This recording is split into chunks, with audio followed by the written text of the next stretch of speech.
کوثر نیازی نے اپنے خطاب میں کہا کہ میں نے دنیا جہاں کی کتابیں پڑھی اور میں یہ سمجھتا تھا کہ میں علم کا سمندر پی چکا، لیکن میں نے احمد رضا کو نہیں پڑھا، اس کی وجہ کہ میں اس مکتبہ فکر کے مدرسے میں پڑھا تھا جہاں احمد رضا خطرے کی علامت تھا، جہاں احمد رضا کا نام لینا روا نہیں تھا، جہاں احمد رضا کو بدعتوں کا بانی کہا جاتا تھا، جہاں احمد رضا کو رضا خانی مذہب کا بانی کہا جاتا تھا، اس لیے میں نے احمد رضا کو نہیں پڑھا۔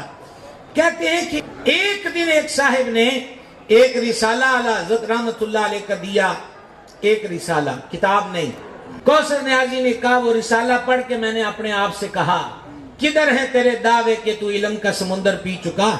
تو ابھی علم کے سمندر کے ساحل پہ سیپیاں تلاش کر رہا، علم تو یہ ہے جو احمد رضا نے لکھا ہے۔ احمد رضا کو سمجھو، احمد رضا کو پڑھو، حسب ضرورت نہیں۔